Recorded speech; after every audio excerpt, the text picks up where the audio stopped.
Eto ang mainit na balita. Pagpakinggan nyo na lang po sa mga nanonood dyan. Kung di nyo po makita, you can watch on my YouTube channel, mga kababayan ko. No? Para mas maintindihan nyo ho, mga kapatid. Eto yung balita na to, mga kababayan ko. Mga DDS China senators bumida sa sesyon sa Senado, mga kababayan ko. At pagbida nila sa Senado, mga kababayan ko, bit-bit nito ang mga salitang hindi mo talaga mawari kung saan nanggagaling, mga kababayan. Ito yung mga balita na yan, pakinggan nyo mabuti. Mga kapatid, eto ha. Nakain ng resolusyon ng 15 senador para kondenahin ang mga banat ng Chinese Embassy sa opisyal ng ating gobyerno. Pero hindi pa yan lusot sa plenaryo. Live mula sa Senado, nangunguna sa balita, si mobile journalist Meremon Reyes. Meremon? Hindi ko alam kung ano yung pinagtalunan. Bakit naghain ng diplomacy? Merong isang senador na gusto niya na mapaalis itong bagong Chinese ambassador sa bansa natin. Yung isa naman, mga kababayan ko, may mga gusto pong sabihin. Pero ang akin, tingnan nyo mabuti Panoorin nyo to. Hindi ako nakapokus doon sa gustong mangyari ng Congress and the House ng House at Senate Ang gusto kong mapakinggan nyo dito, yung mga DDS senator na nagtatanggol. Oo, mga kababayan ko, panoorin nyo to. Ang yari o nilalaman tong resolusyon.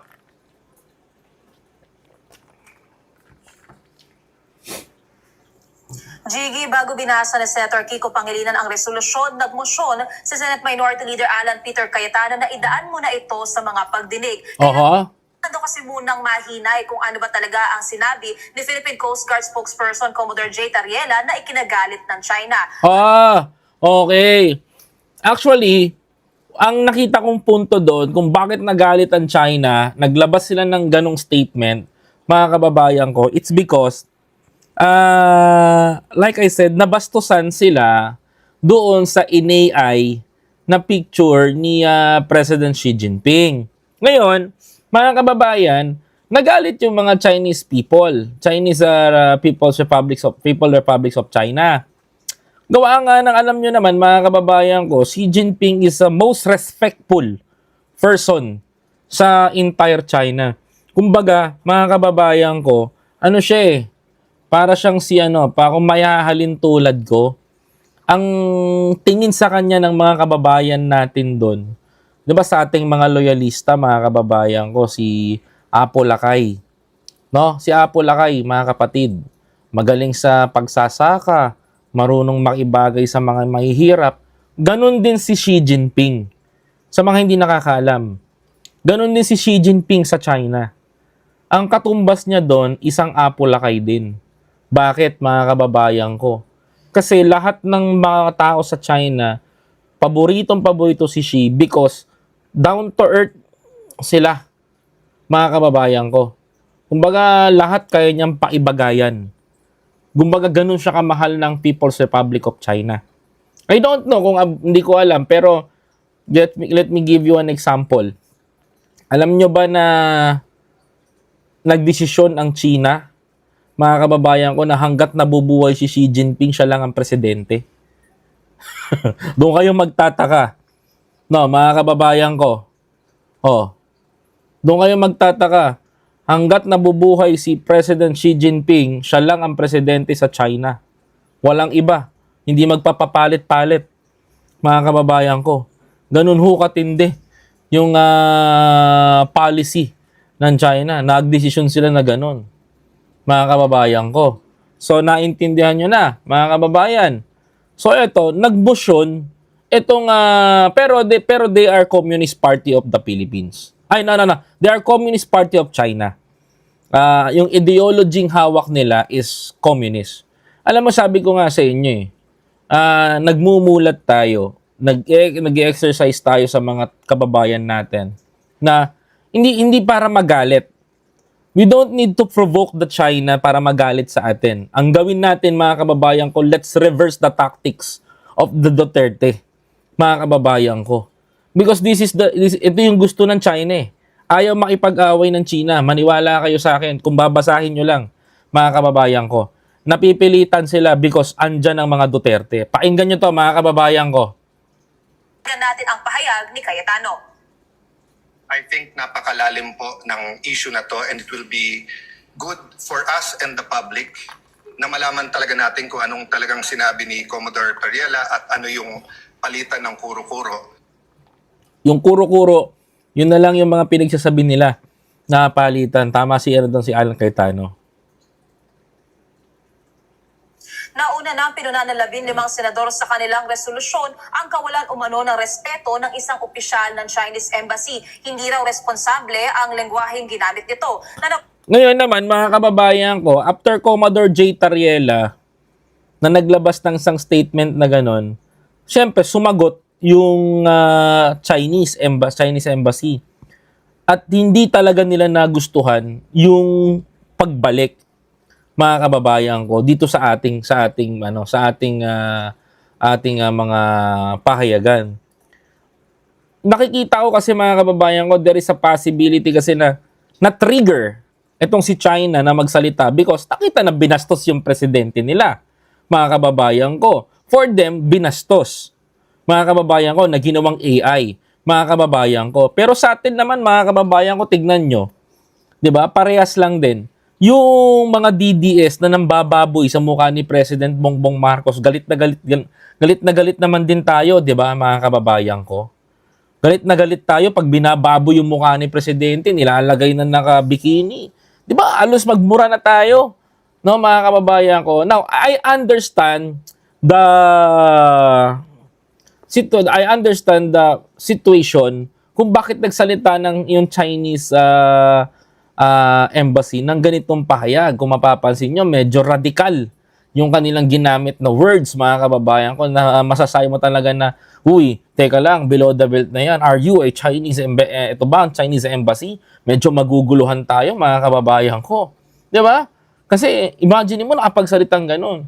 Ganun din sila. Sabi ko nga sa inyo, ayokong sabihin na Diyos ang tingin nila kay Xi. But, sabi ko nga, katumbas yan ng pagmamahal natin kay Apo Lakay. Ganun din si Xi doon. Siya yung version ng Apo Lakay doon na ayaw pababain sa pwesto ng tao. Ganun din si FEM. Ayaw pababain sa pwesto ng taong bayan. Mga kababayan ko. Ganun ho katindi. No? Yung pagmamahal ng mga tao doon sa kanilang leader, mga kababayan ko. 'Di ba? Sa atin nga, ayaw nga natin pababain si Apo Bongbong Marcos eh. O, di ba? O. Ngayon, mga kababayan ko, mga kapatid, diretso natin. Maganda sila sa DFA na gumawa ng hakbang para protektahan ang dignidad ng pamahalaan ng Pilipinas. Nagpasalamat naman si PCG spokesperson for the West Philippine Sea, Commodore J. Tariela, sa mga senador na tinawag niyang makabayan. Eto, mga kababayan ko, ngayon, gumawa ng resolusyon, umabot yan, issue na yan, doon sa ating Senado. At gumawa na nga ng resolusyon upang sumagot na nga dito. Pero, tignan nyo pong mabuti. Sino ho ba ang nagpalala ng sitwasyon between China and the Philippines? Mga kababayan ko, sino ang nagpalala ng sitwasyon? Tanungin ko ho kayo in your own opinion, gobyerno ba ni Marcos ang nagpalala sa sitwasyon sa China? Hindi, let's be specified, mga kababayan ko. No, bakit nga ba ganyan ang hakbang ng China? Bakit ba ganyan ang hakbang ng Pilipinas at China sa isa't isa? Bakit tila ba naging threat ang bawat itong dalawang bansa natin at ang China? Sino ba talaga nagpapagulo? Ang China ba o yung mga politiko nandito na nakikinabang sa China? Yan po ang pinakamagandang pag-usapan. Mga kapatid, di ba? Yan ang pinakamagandang pag-usapan. Kung meron ba talagang nakikinabang sa ginagawa ng China, yun po ang pinakamaganda dun eh. Sa totoo lang, mga kababayan ko, tama ho kayo, Ma'am Karina Kain, mga Duterte. Tingin nyo ho ba, Mga kababayan, gagawa pa ba ng resolusyon ng ganito ang mga senador kung maayos naman ang diplomansya? Tama ho ba ako? Kasi sa totoo lang, mga kababayan ko, during the time of the former Senator Antonio Sani Trillanes, nakipag-backdoor back channeling siya upang ma-escalate ng maayos, mga kababayan ko, ang sitwasyon between China and the Philippines.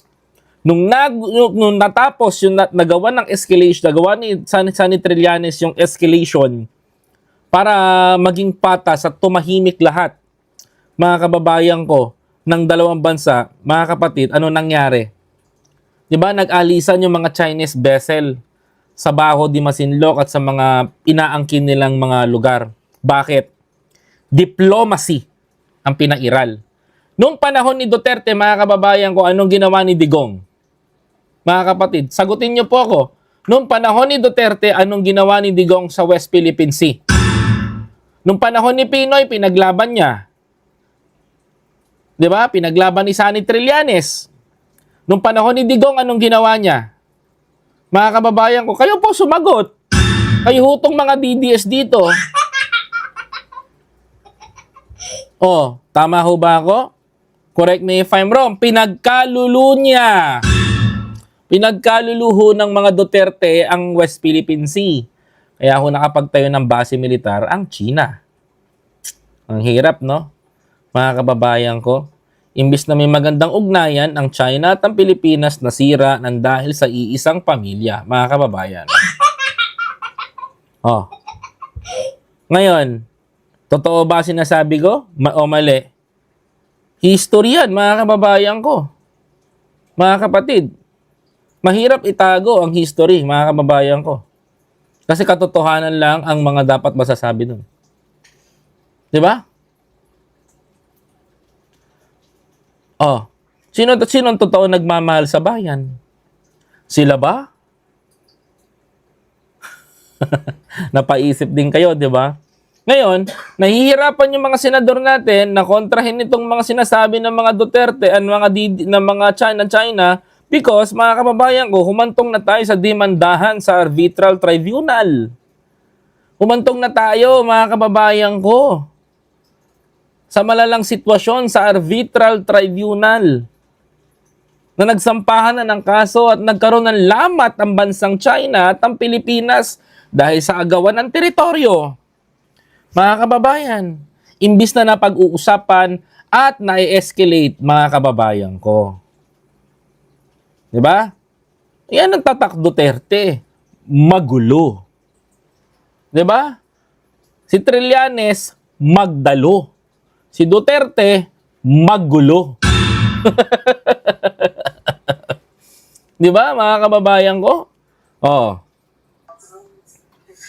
At meron yung mga senador na hindi pumirma dyan sa resolusyon ay ano bang kanilang pananaw sa usaping ito? Eto, mga kababayan ko, magugulat kayo. Eto, magugulat kayo, ha? Jiggy, may opinion nga riyan si Senator Rodante Marcoleta at nakipagdebate pa siya. Rodante Marcoleta, panoorin nyo, mga kababayan ko, ha? Eto, si Rodante Marcoleta, lumutang na yung pagiging pro-China. Oho, lumutang na ho yung pagiging pro-China ni Rodante. Mga kababayan, abay magugulat ho kayo dito sa ginawa ho ni Rodante, mga kababayan ko, panoorin nyo. Jiggy, may opinion nga riyan si Senator Rodante Marcoleta at nakipagdebate pa siya kay Senator Risa Hontiveros matapos itong punahin ang Anayay troll farm at personal attacks ng Chinese Embassy sa kanya at sa mga opisyal ng PCG. Oh, ayan mga kababayan, narinig nyo, ha? Hindi sa akin ang galing yan, mga kababayan ko, ha? According sa balita, mga kababayan ko, na itong si Rodante Marcoleta ay nakipagtalo pa kay Senator Risa Hontiveros sa pag-atake kay Senator Risa Hontiveros ng mga Chinese trolls, mga kababayan ko. Ito po ang pinakamatindi, mga kababayan. Tingnan nyo hong mabuti, mga kababayan ko, yung pagtatanggol ho ni Marcoleta dito. Ni Marcoleta, paano raw masisiyahan ang China kung lagi raw silang ipinipintang kontrabida? Oh, paano daw bakit sabi ni Marcoleta, paano masisiyahan ng China kung lagi daw silang ipinipinta na kontrabida. Ay, nako, mga kababayan ko. Nako po. Kontrabida daw ang China. Ito, pinagtanggol na ho ni Marcoleta. Mga kababayan ko. Pinagtanggol na ho ni Marcoleta ang China. Lagi daw hong nagiging kontrabida ang China. Samantalang para sa kanya, hindi daw. Bakit daw ba? Kanino niya ho bindirahilan? Natin ang sagutan ni na Senator Risa Hontiveros at Senator Rodante Marcoleta. O yan. Tinanong nga ako ng Chinese ambassador. Oh, Sana man lang o kaya gusto namin mangyari kung paano nyo pinakikitunguhan naman ang Vietnam. okay. Claimant din naman sila, pare-pareho tayong claimant. Sana hindi naman yung paraan na parang kami masyado naman kaming kontrabidang. Gusto pa nila patahimikin kapag may mga pinuno ng gobyerno sa executive man o dito po sa legislature na magrereklamo. Ang tawag ko po dyan, Mr. President, sa ugali ng Chinese government, gaslighting. Okay. Tinawag na gaslighting ni Senator Risa Hontiveros. Pero mabalikan natin si Senator Marcoleta, mga kababayan ko. Ang sabi ho ni Senator Marcoleta dito, klarong-klaro ho, mga kababayan ko, na bakit parang ang China daw, parang ang China daw, mga kababayan ko, parang kontrabida. Samantalang ang Vietnam, tinatrato daw natin ng maayos. Samantalang claimant naman din sila. Ganito yan. Kung may nanonood man sa atin na Chinese political analyst, maiintindihan niya to, mga kababayan ko. Magkaiba kasi ang harassment sa diplomacy. Okay? There is a two difference, mga kababayan ko. One, unahin natin Vietnam. Vietnam is also a claimant ng West Philippine Sea. Meron din silang inaako na sa kanila daw, mga kababayan ko, no? Na parte ng West Philippine Sea. Meron naman din inaako ang Pilipinas, meron naman din inaako ang China, and ang matindi ho nito, mga kababayan, ang matindi ho dito, mga kapatid, alam nyo kung ano, bakit daw ho, sabi ng China, bakit ang Vietnam pinatrato nyong maayos samantalang kami masyadong kontrabida? No? Masyadong kontrabida ang labas namin. Bakit ang Vietnam masyado nyong binibaby Pilipinas? Bakit ang China hindi nyo kami ginaganito? There's two reasons. Si Vietnam, ang pinairal ng bansa natin, and until now, mga kababayan ko, they are also communist country. Mga kababayan ko, ang pinairal sa Vietnam at ng Pilipinas is, alam niyo kung ano? Diplomacy. Diplomansya. Diplomansya ang gumitna sa pagitan ng Pilipinas at ng Vietnam, mga kababayan ko, upang maging maayos ang kanilang escalation, pagkasundo sa dalawang panig ng bansa na upang maayos ang gusot at hindi nagbobombahan ng tubig. Mga kababayan ko. Ngayon, China, mga kababayan ko, open ba sila for diplomacy? Open ba sila for unification? Mga kababayan ko, sagot, hindi. Mga kapatid, bakit? Mga kababayan, alam mo, ginawa nila, imbis na makipag-usap sa Pilipinas upang ma-escalate natin yung problema sa West Philippine Sea, mga kababayan ko, abay, hindi ho. Hindi ho maayos ang pakikipag-usap. Bakit, mga kababayan? Sapagkat, mga kababayan ko, mas pinili ho nilang bulihin ho tayo sa karagatan natin. Takutin ang mga mangingisda natin. Mga kapatid, at bombahin ng tubig yung ating mga PCG, Coast Guard. Sa number 3, pakikipag-communicate sa mga politiko na kung saan ay nagga-gaslight o nag-uumpisa ng gulo sa pagitan ng China at Pilipinas. Alam mo, if ako dito kay ambassador to the China, mga kababayan ko, if ako dito kay ambassador to the China, sa China, na ito ng ambassador Pilipinas ng China, mga kababayan ko, ay pag-usap ka kay Pangulong Bongbong Marcos. Paano nyo mareresolba yung problema? Pero, hindi sa paraan na yung paraan na magiging maayos tayo. Hindi po yung paraan na yung mga kakausapin ng China is yung mga natalunan, yung mga gustong umupo at umaagaw ng pwesto. At talagang magagalit ang gobyerno. Mga kababayan ko. Although President Bongbong Marcos is a pro-American and the Duterte is the pro-China, kailangan pa rin ng diplomansya, mga kababayan ko. Tama? Sabi ko nga sa inyo, diplomacy is the best policy, mga kababayan ko. Ngayon, sabi ni Senator Marcoleta, bakit ang Vietnam? Ganon. Kasi ang Vietnam, diplomansya. Ang China, mga kababayan ko, wala. Wala tayong makitang magandang sagot. Sana nga si Ambassador Wang Xiliang na nga lang yung ambassador dito kasi hindi nagkakagulo ng ganito. Walang paangasan.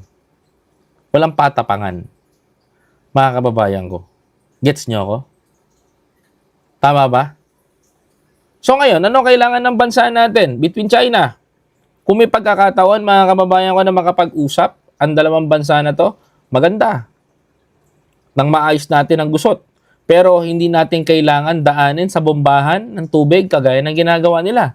Tandaan ho ninyo, mga kababayan ko, gusto ko lang ho ipaalam sa inyo to.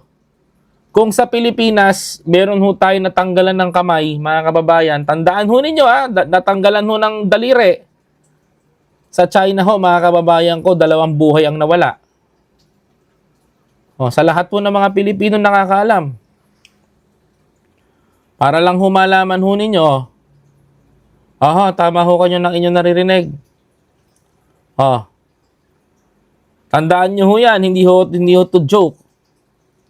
Kung sa Pilipinas ho, mga kababayan ko, daliri ho ang nawala sa ating Philippine Coast Guard. Sa China ho, 2 buhay na nawala. So, kailangan ba natin i-escalate to? Kailangan. Kailangan ba natin pag-usapan to? Kailangan. Paano natin mapag-uusapan to? Sa maayos na paraan. Mga kababayan. Di ba? Tama ba? Kaya po tayo sa tama lang naninindigan. Mga kapatid. Ano? Tama ba ako? Sabi na hindi lang beses na ng PBB matatapang pa sila, 'di ba? Maraming taga-China ang nag-comment. Oo nga eh. 'Di ba? Wala naman kasing problema na hindi na pag-uusapan ng maayos. Lahat ng problema ng bawat bansa na pag-uusapan na may diplomansya. Sige, magkasundo tayo, Vietnam. Ganito gawin natin. Kaysa magtalo-talo tayo dyan, paghatian na lang natin. Mangingisda mo, mangingisda ako, mangingisda dyan. Pero sa ating yung karagatan na yan. Di ba? Mga ganong sistema. Yan, China, hindi. They are bullying our fisher folks. Harassing our our BFAR. Di ba? Kailangan natin diplomansya, hindi water cannon. Mga kababayan ko. Dapat talaga may diplomansya, di ba? Yan ang tama.